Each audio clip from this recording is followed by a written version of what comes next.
ನಮಸ್ಕಾರ. ಕನ್ನಡ ಒನ್ಗೆ ಸ್ವಾಗತ. ನಾನು ನಿಮ್ಮ ಭಾಗ್ಯನಾರಾಯಣ ಬೊಕ್ಕವರಪು. ಈ ಸಮಾಜ ಇದೆಯಲ್ಲ, ಈ ಸಂಸ್ಕೃತಿ, ನಮ್ಮಲ್ಲಿರುವಂತಹ ಸಂಸ್ಕೃತಿ ಏನು ಇವರು ಬುರುಡೆ ಬಿಟ್ಕೊಂಡು ಓಡಾಡ್ತಿರ್ತಾರೆ, ಶ್ರೇಷ್ಠ ಸಂಸ್ಕೃತಿ ಅಂತ. ಮನುಷ್ಯನ ನಡುವೆ ಭೇದ ಮಾಡೋದು, ಜಾತಿ ಹೆಸರಲ್ಲಿ ಕೊಲ್ಲೋದು, ಅತ್ಯಾಚಾರ ಮಾಡೋದು, ವಿದ್ಯೆ ಕಲಿತರೆ ಕೊಲೆ ಮಾಡುವಂತಹ ಒಂದು ಸಂಸ್ಕೃತಿ ಇರುವಂತಹ ಏಕೈಕ ದೇಶ ಇಂಡಿಯಾ, ಭಾರತ. ಜಾತಿಯ ಕಾರಣಕ್ಕೆ ಅವನು ವಿದ್ಯೆ ಕಲಿತರೆ ಅವನನ್ನು ಹೊಡೆದು ಸಾಯ್ತೀವಿ ಅಂತ.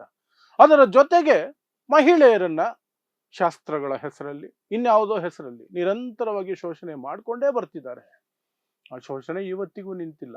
ಯಾವ ಮಟ್ಟಕ್ಕೆ ಅಂದ್ರೆ ಥೂ ಥೂ ಥೂ ಅಂತ ಎಷ್ಟು ಸಾರಿ ಉಗಿದ್ರು ಸಹ ನಿಮಗೆ ಸಮಾಧಾನ ಆಗಲ್ಲ.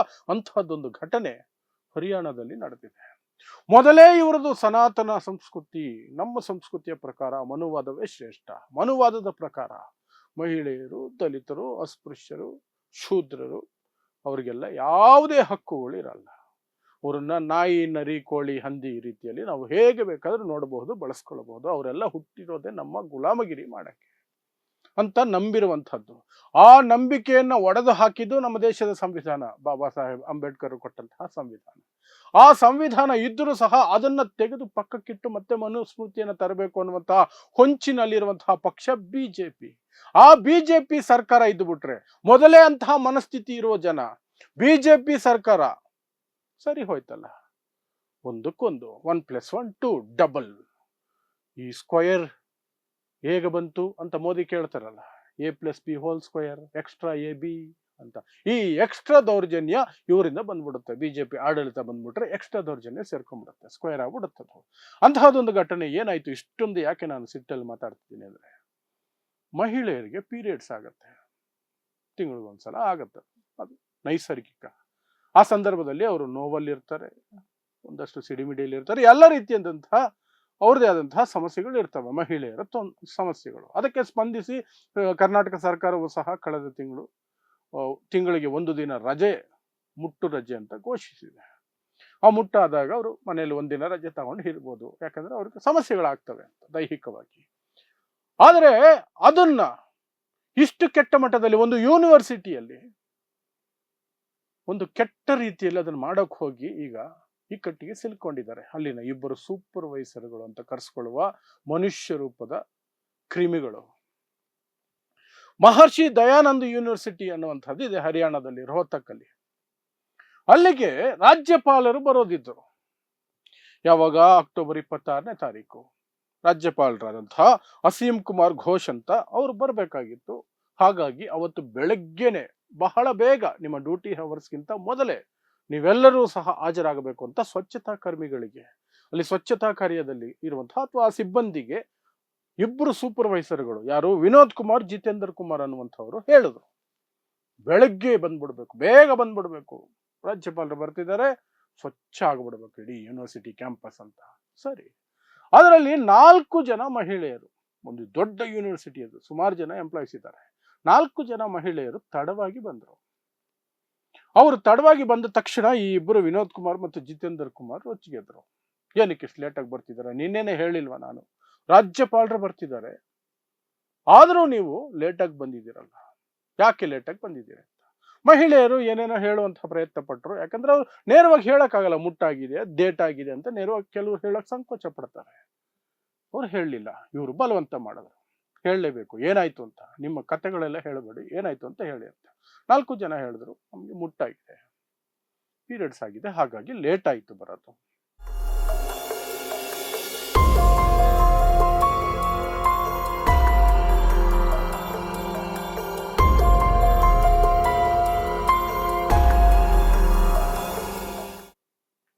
ನೀವು ಸುಳ್ಳು ಹೇಳ್ತಾ ಇದ್ದೀರಾ, ಕಟ್ಟುಕತೆ ಕಟ್ತಾ ಇದ್ದೀರಾ, ಲೇಟಾಗಿ ಬಂದಿದ್ದಕ್ಕೆ ಸಬೂಬು ಹೇಳ್ತಾ ಇದ್ದೀರಾ, ನಾನು ಇದನ್ನ ನಂಬಲ್ಲ ಅಂತ ಇನ್ನೊಂದು ಮಹಿಳಾ ಸಿಬ್ಬಂದಿನ ಕರೆದು ಈ 4 ಜನರನ್ನ ಟಾಯ್ಲೆಟ್ ಕರ್ಕೊಂಡು ಹೋಗಿ ಅವರು ಬಟ್ಟೆ ಬಿಚ್ಚಿಸಿ, ನಿಜವಾಗ್ಲೂ ಮುಟ್ಟಾಗಿದಾರ, ಪೀರಿಯಡ್ಸ್ ಆಗಿದೆಯಾ ಅಂತ ಚೆಕ್ ಮಾಡು ಅಂತ ಆ ಮಹಿಳಾ ಸಿಬ್ಬಂದಿ ಇನ್ನೊಬ್ಬರನ್ನ ಕಳಿಸಿದ್ದಾರೆ. ಅದೊಂದು ದೊಡ್ಡ ಸಾಧನೆ ಇವ್ರದ್ದು. ಆಕ್ಚುಲಿ ಮಹಿಳೆಯನ್ನೇ ಕಳಿಸಿದ್ದು, ಯಾಕಂದ್ರೆ ಮುಂದಕ್ಕೆ ಅಂತಹ ಒಂದು ಇನ್ನೊಂದು ಮುಂದೆ ಆಗುವಂಥದ್ದನ್ನು ಕೇಳಿಸ್ಕೊಂಡ್ರೆ ಈ ಇಡಿಯಟ್ಸೇ ಹೋಗಿರೋರು ಒಳಗಡೆಗೆ ನೋಡಕ್ಕೆ. ಹೋಗಿ ಆ ಮಹಿಳಾ ಸಿಬ್ಬಂದಿ ನೋಡ್ಬಿಟ್ಟು ಹೌದು ನಾನು ಪ್ಯಾಡ್ ಚೆಕ್ ಮಾಡಿದ್ದೀನಿ, ಮುಟ್ಟಾಗಿದ್ದಾರೆ, ಪೀರಿಯಡ್ಸ್ ಆಗಿದೆ. ನಿನ್ನನ್ನ ಹೇಗೆ ನಂಬೋದು ನಾವು? ನೀನು ಮಹಿಳೆ, ಆ 4 ಜನನು ಮಹಿಳೆಯರು, ನೀವು ಒಟ್ಟಿಗೆ ಕೆಲಸ ಮಾಡೋರು, ನಿನ್ನ ಮಾತು ಹೇಗೆ ನಂಬೋದು? ರಕ್ತದ ಕಲೆ ಇರುವಂತಹ ಪ್ಯಾಡ್ಗಳ ಫೋಟೋಗಳನ್ನ ಕಳಿಸು. ಯಾವ ಮನುಷ್ಯತ್ವ ಇರುವಂತಹ ವ್ಯಕ್ತಿಗಳು ಮಾತಾಡೋ ಮಾತಾ ಇದು? ನೀವೇ ಯೋಚನೆ ಮಾಡಿ, ಎಷ್ಟು ಸಲ ಥೂ ಅಂತ ಉಗಿದ್ರು ಸಹ ಸಮಾಧಾನ ಆಗಲ್ಲ. ರಕ್ತದ ಕಲೆ ಇರುವಂತಹ ಪ್ಯಾಡ್ಗಳ ಫೋಟೋ ತೆಗೆದು ನಮಗೆ ಕಳಿಸು. ನಮಗೆ ನಂಬಕ್ಕಾಗಲ್ಲ. ನೀನು ಮಹಿಳೆ, ಅವರು ಮಹಿಳೆಯರು, ಎಲ್ಲ ಒಟ್ಟಿಗೆ ಕೆಲಸ ಮಾಡ್ತೀರಿ. ನೀನು ಅವರು ಹೇಳಿದ್ದನ್ನೇ ಸುಮ್ಮನೆ ಸುಳ್ಳು ಹೇಳ್ತಿದ್ರೆ ನಾವು ಯಾಕೆ ನಂಬಬೇಕು? ನಾವು ಸೂಪರ್ವೈಸರ್ಗಳು ಅಂತ. ಅಲ್ಲಿಗೆ ಆ ಸಿಬ್ಬಂದಿಗಳು ಇದ್ರಲ್ಲ 4 ಜನ, ಅವರು ತಾಳ್ಮೆ ಕಳ್ಕೊಂಡು ಹೊರಗಡೆ ಬಂದು ಆ ಸೂಪರ್ವೈಸರ್ಗಳ ವಿರುದ್ಧ ತಿರುಗಿಬಿಟ್ರು. ಏನ್ ಅನ್ಕೊಂಡಿದೀಯ ನೀನು? ಹೊಟ್ಟೆಗೆ ಅನ್ನ ತಿಂತೀಯ, ಇನ್ನೇನಾರು ತಿಂತೀರಾ ನೀವು? ಮಹಿಳೆಯರು ಮುಟ್ಟಾಗಿರೋದನ್ನು ಸಹ ನಿನಗೆ ಫೋಟೋ ತೆಗೆದು ಕಳಿಸ್ಬೇಕಾ? ರೊಚ್ಚಿಗೆದ್ರು, 4 ಜನ ರೊಚ್ಚಿಗೆದ್ರು. ಅಷ್ಟೊತ್ತಿಗೆ ಅಲ್ಲಿದ್ದಂತಹ ಇತರೆ ಸಿಬ್ಬಂದಿಗಳು ಎಲ್ಲರೂ ಸೇರ್ಕೊಂಡ್ರು. ಎಲ್ರಿಗೂ ತಿಳಿಸಿದ್ರು ಆ 4 ಸಿಬ್ಬಂದಿ, ಆ ಮಹಿಳೆಯರು. ಅವರು ಸಹ ಈ ಸೂಪರ್ವೈಸರ್ಗಳ ವಿರುದ್ಧ ತಿರುಗಿಬಿಟ್ರು. ಸಾಕಷ್ಟು ಹಗ್ಗ ಜಗ್ಗಾಟ ಆಯ್ತು. ಸೂಪರ್ವೈಸರ್ಗಳನ್ನ ಮಹಿಳೆಯರು ಹೊಡೆಯಕ್ಕೆ ಹೋದರು. ಅಷ್ಟೊತ್ತಿಗೆ ಪೊಲೀಸರು ಬಂದು ಸಮಾಧಾನ ಮಾಡಿದ್ರು. ಆದರೆ ಆ ಮಹಿಳೆಯರು ಅಲ್ಲಿಗೆ ಬಿಡ್ಲಿಲ್ಲ. ಅದು ದೊಡ್ಡ ಇಶ್ಯೂ ಆಗೋಯ್ತು. ಆ ಗಲಾಟೆ ವಿಡಿಯೋಗಳು ಎಲ್ಲ ಕಡೆ ವೈರಲ್ ಆಯ್ತು. ಕೇಸ್ ಆಗ್ಬೇಕಾಯ್ತು. ಕೇಸ್ ಆಗಿದೆ ಈಗ. ಪ್ಲಸ್ ಅವರನ್ನ ಕೆಲಸದಿಂದ ಸಸ್ಪೆಂಡ್ ಮಾಡಿದ್ದಾರೆ, ಸೂಪರ್ವೈಸರ್ಗಳಿಬ್ಬರು. ಮತ್ತೆ ಒಂದು ಸಮಿತಿಯನ್ನ ರಚನೆ ಮಾಡಿದ್ದಾರೆ ಯೂನಿವರ್ಸಿಟಿಯಲ್ಲಿ. ಮಹಿಳಾ ಪ್ರಾಧ್ಯಾಪಕಿಯ ಅಧ್ಯಕ್ಷತೆಯಲ್ಲಿ ಒಂದು ಸಮಿತಿಯನ್ನ, ಇಡೀ ಘಟನೆಯನ್ನು ತನಿಖೆ ಮಾಡಿ 3-4 ದಿನಗಳಲ್ಲಿ ವರದಿ ಕೊಡಿ. ಆ ವರದಿಯ ಆಧಾರದ ಮೇಲೆ ಈ ಸೂಪರ್ವೈಸರ್ಗಳ ವಿರುದ್ಧ ಕ್ರಮ ಕೈಗೊಳ್ಳೋದಕ್ಕೆ ನಾವು ನೋಡ್ತೀವಿ ಅಂತ ಯೂನಿವರ್ಸಿಟಿ ಹೇಳ್ಕೊಂಡಿದೆ. ಪೊಲೀಸರು ಸಹ ಅವರನ್ನ ಅರೆಸ್ಟ್ ಮಾಡಿ ಕರ್ಕೊಂಡು ಹೋಗಿದ್ದಾರೆ. ಇಷ್ಟು ಮಹರ್ಷಿ ದಯಾನಂದ ಯೂನಿವರ್ಸಿಟಿ ರೋಹತಕ್ ಅನ್ನುವಂತಹ ಹರಿಯಾಣದಲ್ಲಿರುವಂತಹ ಜಾಗದಲ್ಲಿ ನಡೆದಿರೋದು.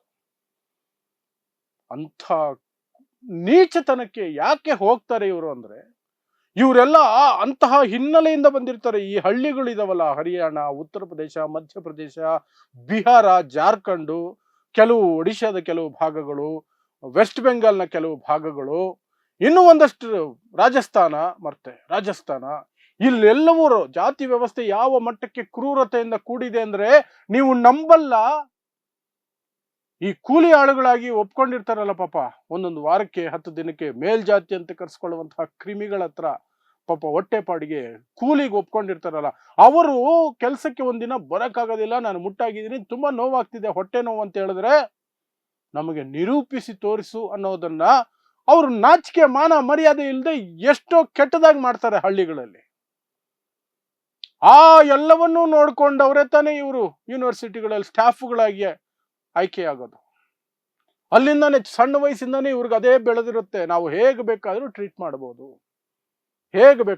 ಮಾಡ್ಬೋದು. ಅದರಲ್ಲೂ ವಿಶೇಷವಾಗಿ ಸ್ವಚ್ಛತಾ ಕರ್ಮಿಗಳು ಅಂದ್ರೆ ದಲಿತ ಸಮುದಾಯನೋ ಹಿಂದುಳಿದ ಸಮುದಾಯದವರೇ ಹೆಚ್ಚಿರ್ತಾರೆ.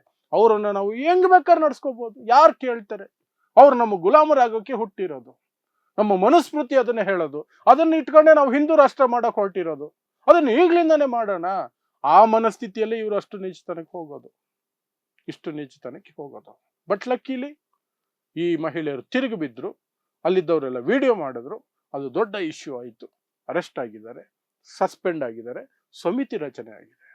ಆದರೆ ಎಷ್ಟೋ ಕಡೆಗಳಲ್ಲಿ ಇದೇ ರಾಜ್ಯಗಳು, ನಾನು ಹೇಳದ್ನಲ್ಲ ಪಟ್ಟಿ, ಆ ಹಿಂದಿ ಬೆಲ್ಟ್ ಅನ್ನುವಂತಹ ಪಟ್ಟಿ ಇದೆಯಲ್ಲ, ಅಸಹ್ಯ ಜಾತಿ ವಿಚಾರದಲ್ಲಿ ಇಂತಹ ಘಟನೆಗಳು ಎಷ್ಟೋ ನಡೀತಿರ್ತವೆ. ಯಾರು ಧ್ವನಿ ಎತ್ತಿ ಪ್ರತಿರೋಧ ಒಡ್ಡೋದಿಲ್ಲ. ಅವು ಬೆಳಕಿಗೆ ಬರೋದಿಲ್ಲ. ಪಾಪ ಒಳಗೊಳಗೆ ನೋವು ತಿಂದು ಅವಮಾನ ಸಹಿಸಿಕೊಂಡು ಹೊಟ್ಟೆಪಾಡಿಗೆ ಕೂಲಿಗೆ ಇದನ್ನೆಲ್ಲ ಅನುಭವಿಸ್ತಾರೆ. ಬಟ್ ಇಲ್ಲಿ ರೋಹತಕ್ಕಲ್ಲಿ ಆ ರೀತಿ ಆಗಿಲ್ಲ ಅನ್ನೋದು ಮಾತ್ರ ಸಮಾಧಾನ. ಇನ್ನು ಶಿಕ್ಷೆ ಏನಾಗುತ್ತೆ ನೋಡೋಣ. ಏನಾದರೂ ಅಪ್ಡೇಟ್ಸ್ ಇದ್ರೆ ನಿಮಗೆ ತಿಳಿಸುವಂತ ಪ್ರಯತ್ನ ಮಾಡ್ತೀನಿ. ಸೊ ನೋಡ್ತಾ ಇರಿ ಸಮಾಜಕ್ಕಾಗಿ ಕನ್ನಡ 1 ನ್ಯೂಸ್. ನಮಸ್ಕಾರ.